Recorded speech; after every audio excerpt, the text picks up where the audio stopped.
Salut Alec, merci de me recevoir chez toi. Merci à toi d'accepter l'invitation. Est-ce que tu peux te présenter en quelques mots? Salut à tous, je m'appelle Alexander. Donc je fais du dessin, je fais de l'illustration, je fais de l'art conceptuel. J'ai 36 ans, je suis né en Suède. Mon père est suédois, ma mère est française. Qu'est-ce que je peux raconter d'autre? J'habite à Paris, j'ai hâte de partir. Tu dis de l'art conceptuel, qu'est-ce que tu appelles art conceptuel? Conceptuel un peu pour qui vient puiser dans l'imagination, c'est-à-dire conceptuel. Euh, Moi en fait, comment je pars sur un truc d'art conceptuel, c'est que par exemple en fait je vais prendre un gorille, voilà, c'est un exemple, tu vois, je vais prendre un gorille et en fait je vais m'amuser à lui rajouter, avancer la mâchoire pour que sa mâchoire soit proéminente, lui mettre des dents tu sais, les tigres comment ça s'appelle ça, Les tigres du Bengale? non, les Non. tigres qui avaient des dents aux dents de sabre. Aux dents de sabre, oui. Voilà, tu vois, lui ajouter des trucs comme ça, lui mettre des ailes. Voilà, en fait, de l'art conceptuel, c'est très utilisé dans le jeu vidéo, dans tout en fait, hein, dans les D'accord. séries, dans beaucoup d'applications. Et voilà, ça vient titiller l'imaginaire un peu. Moi, j'aime beaucoup ça. Alors où est-ce que vient ton nom d'artiste, Alexander? Alexander, alors ça vient, c'est un truc très con en fait, hein. C'est quand j'étais petit, j'étais dans un lycée catholique privé un peu relou et il y avait un surveillant qui avait un fort accent. Et du coup, en fait, moi je m'appelle Alexander, mais en fait, vu que nous on foutait le bordel de ouf, on n'arrêtait pas de faire des conneries et ce surveillant-là, il m'avait à l'œil. Et à chaque fois, il me faisait Alexander comme ça, tu vois. Et en fait, ce truc-là, je sais pas pourquoi, après mes potes m'appelaient comme ça, moi je m'appelais comme ça. Et au bout d'un moment, quand je me suis dit que je savais pas du tout quoi choisir comme nom d'artiste, j'ai fait, vas-y, ça m'est venu en premier, donc je me suis dit que c'était ça. C'est dans cette école, je crois par contre, que tu as rencontré le psychiatre qui t'a conseillé d'exprimer ce que tu ressentais via tes dessins, c'est ça? Ouais, c'est ça. C'est que j'ai rencontré un. Alors c'était une psychologue, et après en fait mes parents m'ont emmené voir une psychiatre. Et ils savaient en fait déjà que j'aimais bien dessiner. Je trouvais que c'était un moyen d'expression vachement sympa, surtout pour faire rire ses potes. Du coup, je dessinais vraiment des conneries, quoi. Le truc d'enfant, quoi. Tu dessines des beats, tu dessines tes potes à poil, enfin la maîtresse à poil. C'était super ça. Et du coup, ça a commencé comme ça parce que je voyais aussi que je pouvais faire l'intéressant et voilà, c'est un moyen de montrer, mais c'est un bon moyen d'expression aussi. Et c'est vrai que la psy m'avait conseillé, m'avait dit justement continuer quoi. Mais moi, je suis une tête brûlée aussi. Je suis une tête brûlée, donc en fait, voilà, peu de temps après, moi, en rentrant au collège, en commençant à connaître un petit peu, à fumer des ouinges, etc. C'est vrai que en connaissant les filles aussi, et ben en fait, je sais que j'ai mis le dessin de côté quoi, pendant un très long moment. Je suppose que tes dessins de l'époque n'ont plus rien à voir avec ceux d'aujourd'hui. Non, non, non, non. Ah, il y a des petites références, hein, parce que moi j'ai tout le temps été très manga, très manga, très Japon, très. Les premiers trucs que je recopiais, tu sais, c'est je prenais. Moi, il y a un marché aux livres là juste à côté d'ici, dans la halle, là, près du parc Georges Brassens, et j'allais en fait là-bas et j'allais taxer des mangas, mais ils étaient en japonais. Et malgré mon intelligence fulgurante, je ne pouvais pas encore lire le japonais alors que je devais avoir une dizaine d'années. Et du coup, je prenais les mangas, je prenais des calques, tu sais, et je décalquais les trucs. Et après, j'essayais de les recopier et tout. Ça a commencé comme ça. Et donc, du coup, maintenant, mes dessins, je calque plus parce que j'ai appris justement, parce que j'ai eu envie d'apprendre à dessiner.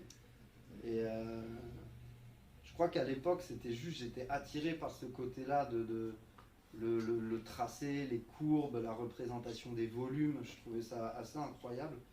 Et aujourd'hui, c'est vrai que ce que je dessine s'inspire en même temps des expériences que j'ai pu faire par le passé, mais sont accumulées avec tout le vécu que j'ai pu avoir toutes ces dernières années.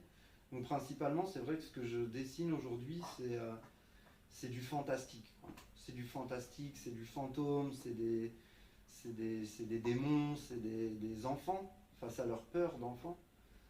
Et moi qui suis un éternel trouillard. Bon, on retrouve beaucoup tes peurs d'enfant dans certains de tes dessins. Ouais, ouais. Je pense en fait ça vient vraiment jouer. Moi j'ai tout le temps été un trouillard, j'ai tout le temps eu peur de tout, mais je crois qu'en fait j'avais surtout peur de mon imagination et des choses que je pouvais me raconter. Justement, tes œuvres, enfin, ce chapitre-là, tu as commencé en 2019, c'est ça? À peu près? À explorer ton monde intérieur, à l'exprimer dans tes dessins. Enfin, tu as parlé de la psychologue qui t'avait invité à faire ça, mais ça devient plus concret et plus mature à partir de 2019, c'est ça? Ça a été, ouais, 2019, je pense, ça a été vraiment la période où j'ai trouvé un peu comment exprimer de manière plus adroite et authentique envers la façon dans laquelle j'appréhende la vie. Donc du coup, en fait, oui, c'était plus... disons qu'en fait, j'ai trouvé quelque chose en 2019, mais j'ai commencé, je pense, En fait, j'ai lâché le dessin vraiment de mes... J'ai repris en 2017, je n'avais jamais repris avant. Et en fait, cette année-là, j'ai appris en fait que je souffrais en fait d'une maladie neurologique. Qui s'appelle le tremblement essentiel, plus une dystonie cervicale généralisée au niveau du cou, ce qui me provoque en fait des spasmes et des tremblements de la tête et des fois des mains. Donc aujourd'hui là c'est un jour qui est off, donc ça va, c'est pas vraiment présent, mais il y a des moments en fait je vais être comme ça. Ce qui peut être hyper handicapant. Et à partir de ce moment-là, tu sais, j'ai eu un choc en fait dans ma vie. Tu sais, il y a des moments comme ça où tout d'un coup tu te dis putain, j'ai l'impression que je perds mon temps. J'ai envie de faire quelque chose et je me suis rappelé que j'adorais dessiner quand j'étais petit. Une semaine après, je me souviens, j'étais à Toulouse. J'étais chez une ex à moi et sur le moment, je lui dis vas-y, viens, on fait un truc créatif. Et on est parti dans un magasin d'art. Moi, je me suis racheté un peu plein de matos, tu vois, crayon à papier, des liners, quelques pinceaux, quelques trucs, j'ai des feuilles et je me suis mis à gribouiller et en fait là ça a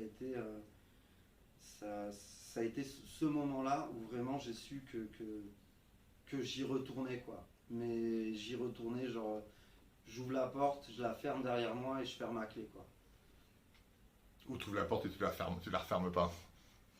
Non, moi je suis rentré dans ce truc-là et maintenant la porte je la trouve même plus. C'est trop vaste aujourd'hui, tu vois, je peux pas s'il y a quelque chose de magique dans la... Et c'est à ce moment-là que tu as commencé à mettre les créatures du folklore scandinave et asiatique? Non, pas vraiment, ça c'est venu... à ce moment-là en fait j'aimais bien déjà dessiner des monstres, des entités un peu, mais tu sais c'était encore... c'était conceptuel mais très très conceptuel quoi, c'était vraiment limite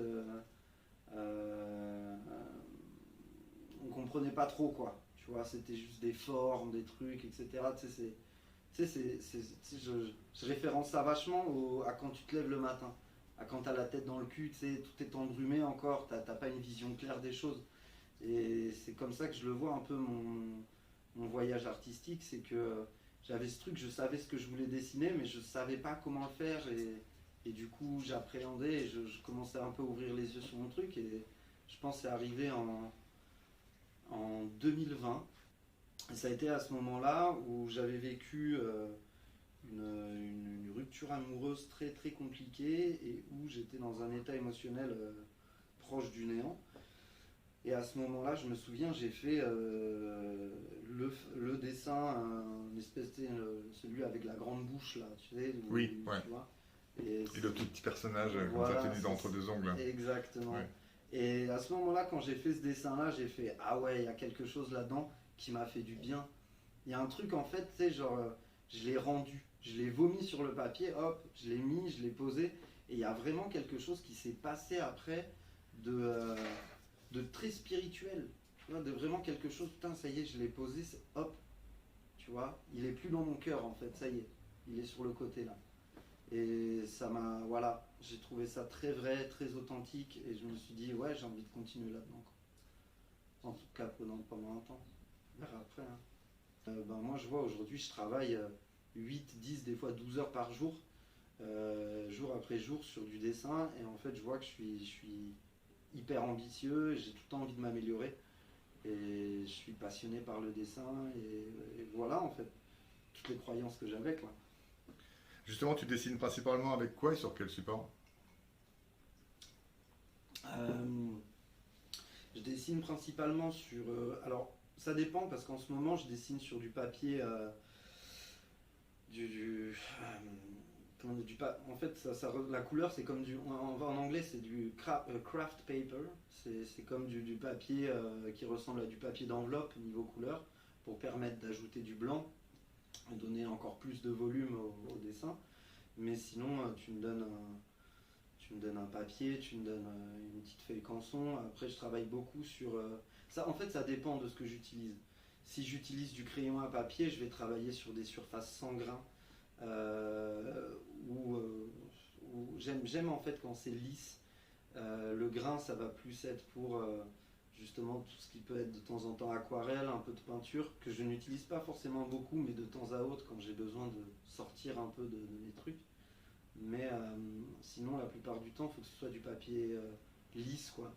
J'encre aussi, et il faut pas qu'il y ait des bosses. Sinon, chaque bosse, ça me... Tu vois, je suis là, genre, putain de papier. Pourquoi est-ce que tu mets si peu de couleurs dans tes dessins? En fait, c'est quoi, franchement, je me suis même posé la question, moi, il n'y a pas très longtemps, parce qu'on m'a posé la question, on m'a dit, ouais, c'est marrant, c'est cet usage limité de couleurs dans tes dessins. Et à vrai dire, je crois que j'en avais même pas forcément conscience, mais il y a un soir, en fait, j'étais en train de réfléchir à pourquoi je mettais aussi peu de couleurs. Et je crois qu'il y a juste la simple vérité que quand moi je fais un dessin, déjà je me vois en fait dans ce dessin. Et moi, un monde qui me fait peur, c'est un monde qui est en noir et blanc. Et un monde sans couleur, quoi. Tu sais, moi j'ai peur du noir. Moi j'ai peur du noir. Même déjà dormir dans le noir, c'est compliqué. Et pourtant, il y a ce truc, moi, en fait, dans le noir et blanc qui m'interpelle, quoi, qui me fait vibrer un peu. Et le fait de mettre juste 2-3 couleurs sur le personnage qui est l'enfant, c'est justement pour que je puisse m'identifier, en fait, à l'enfant. Et c'est comme si moi, j'étais à la place et que je me voyais en face de l'entité que j'ai dessinée ou du petit monstre sympa, parce que après, ça dépend des moods dans lesquels je suis, mais ouais, la couleur, c'est pour m'identifier, en fait. Tu mets combien de temps pour réaliser une œuvre? Ça doit varier selon le format. Beaucoup trop de temps. Beaucoup trop de temps, je suis très minutieux et j'aime avancer à mon rythme un peu, parce que tu vois, j'aime bien y aller, j'ai pas envie de me presser, en fait. J'aime bien prendre mon temps, alors j'avance relativement, des fois, par exemple, mon dernier dessin, je pense que j'ai dû mettre 85-90 heures environ. Et en fait, ce qui est très lent, c'est vraiment parce que c'est du croisillon, donc pour délimiter un peu les zones d'ombrage, etc. Donc d'abord, tu fais une première couche, deuxième couche, troisième couche. Et il y a un côté hyper méditatif là-dedans. Et un côté qui peut être très énervant aussi. Tu vois, quand un jour où j'ai pas de patience, je me mets devant, en fait, et là, je me dis, mais waouh, pourquoi je fais ça, tu vois? Donc en fait, ça dépend de... Et dans ce cas-là, quand ces moments-là, je peux pas ancrer parce que c'est trop long. Dans ce cas-là, je vais dessiner autre chose. Je vais faire du portrait, je vais dessiner ce que je vais voir autour de moi. Et ça peut être long, mais des fois, là, c'était un modèle qui était assez grand parce que c'était du A3. Donc sur du A3 à l'encre, avec des mines qui font 0,05 mm, c'est vrai que ça prend beaucoup de temps, plus la phase de recherche derrière. Est-ce que tu peux nous expliquer le déroulement d'une de tes œuvres ou nous montrer carrément? Ouais, bah écoute, vas-y, je vais te montrer. Super, génial. Donc bah écoute, voilà. Ça, généralement, ça c'est mes phases préliminaires, tu vois. J'aime bien en fait, parce que donc là, tu as mon atelier de travail et en fait, là, tu as ce sketch-là, c'est le premier que j'ai réalisé justement parce que j'avais l'idée de ce truc d'un enfant qui se dirige vers une cave. Cave qui appartient d'ailleurs à mes parents et qui fait, franchement, là tu la vois en dessin, mais elle fait archi peur. T'as pas envie d'y aller en fait. En tout cas, moi, j'ai pas envie d'y aller. Donc après, j'ai un petit peu vu que évidemment un dessin ça marche toujours mieux, tu vois, quand le personnage est à gauche, parce que tu sais, on lit de gauche à droite, donc tu as une lecture en fait aussi du dessin. Donc j'ai reswitché le truc. Après, ça m'a saoulé parce que voilà, il y avait des trucs que j'arrivais pas. Puis enfin, j'ai réussi à tomber sur le sketch final, tu vois, où j'ai su un petit peu, voilà, tu vois, je voulais mettre le petit enfant en fait ici. Et donc ce monstre un peu là qui sort vraiment, en fait, il n'y a pas forcément d'identité au monstre, c'est vraiment quelque chose juste qui me touche, tu vois. J'aime représenter, tu vois, la bouche, la langue, parce que c'est un côté, voilà, ça peut te manger, ça peut t'avaler, tu vois, ce côté caché derrière un masque aussi, il y a quelque chose aussi. Voilà, j'aime bien en fait qu'on se pose des questions, même si voilà, c'est très, voilà, c'est concret, quoi, c'est pas suggestif non plus, quoi. Et enfin, tu vois, tu as la période, bon, et après là il y en a d'autres, j'ai approché que ceux-là, mais sinon tu en as plein, où justement, en fait, j'ancre un des personnages pour commencer à savoir un petit peu où est-ce que je vais placer mes zones d'ombre, comment je vais faire, est-ce que je vais faire du clair-obscur, un peu histoire, tu vois, qu'on mélange un peu les détails. Et enfin, voilà, tu vois, bon, là je t'ai sorti le dessin totalement fini, et voici. Ouais, superbe. Donc voilà, tu vois, c'est ça que j'expliquais tout à l'heure. C'est que tout ça, en fait, au début, ça commence comme ça. Tu vois, là, il n'y a qu'une seule couche ici. Là. Et bien, en fait, tu vois, partout, sur tout le dessin, tu as des petits traits comme ça, des cases qui s'entremêlent. Tu peux rapprocher un petit peu pour la caméra pour qu'on voit ouais, vraiment les traits. Là. D'accord, ok. Attends, je vais y aller. Voilà. Pour qu'on se rende compte vraiment. Okay. Donc voilà, tu vois, le trait, en fait, de base, la première couche, il est comme ça. Donc en fait, tu fais une première couche sur tout le dessin. Et puis voilà, après tu délimites, ouais, genre, moi j'ai mis une petite zone de lumière ici, j'ai bien foncé ici pour qu'on ait l'impression que le monstre sorte. Voilà, tu vois, les branches qui sortent pour que ce soit un peu clair-obscur, que ce soit un peu fondu dans la masse. Puis pareil, le travail sur les arbres pour essayer de donner, tu vois, ce côté un peu de profondeur, de volume. Et le fond, pareil, tu vois, c'est du marqueur avec plusieurs couches pour justement qu'on puisse repérer un peu, tu vois, les différentes profondeurs. Et le fond, c'est pareil, c'est fait aussi en croisillon. Tout est fait en croisillon. Non, alors pas le fond. Le fond, non, ça c'est vraiment que du marqueur, mais bon, après c'est plusieurs couches aussi. Mais tout ce que tu vois à l'encre, tout le décor, c'est ça. D'accord, ah oui, l'encre c'est croisillon, et après marqueur, évidemment c'est marqueur là-dessus. Voilà, c'est vraiment des marqueurs à alcool, tu vois, de couleur, comme pour justement la couleur de l'enfant qui est fait comme ça, quoi. Alors on est revenu dans le salon. Yes. Alexander, y a-t-il des moments plus propices pour toi à la création? Oui, bien sûr, c'est clairement la nuit. La nuit à partir de 22h, 23h, quand la ville s'endort en fait. Il y a ce truc de calme à la nuit j'ai vraiment l'impression d'être seul, quoi. Tu vois, ce truc où je sais que je peux, comme si je pouvais sortir mon petit truc secret, tu sais, l'ouvrir tout doucement sans que personne le voie un peu. Mais bon, après, la nuit, c'est pas évident parce que moi, je peux taper des phases où je commence vers 20h, 21h et je finis 5, 6, 7, 8h des fois. Et après, je suis totalement décalé, ce qui n'est pas forcément bon. Donc aujourd'hui, je me force à dessiner la journée, ce qui est cool aussi, mais c'est vrai que c'est pas la même ambiance.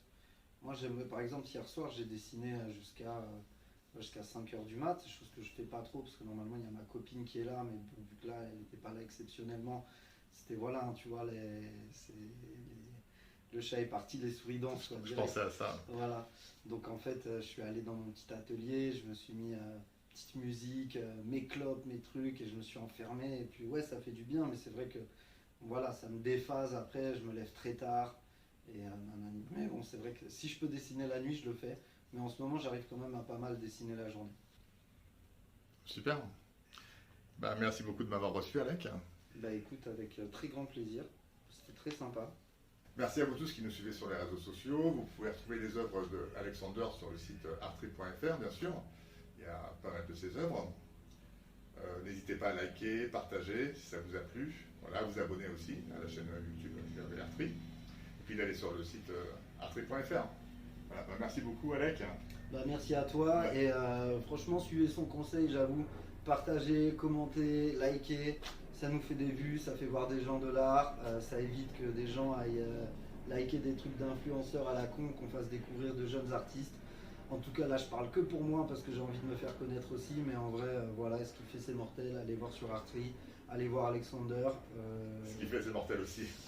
Ça va, ça commence à être cool, ça commence à être ma vision, donc c'est cool. Et en tout cas, voilà, merci pour cette interview. Et puis, bah, à très bientôt alors. À bientôt, salut. Salut. Ciao. Ouais, super. Yes, nickel.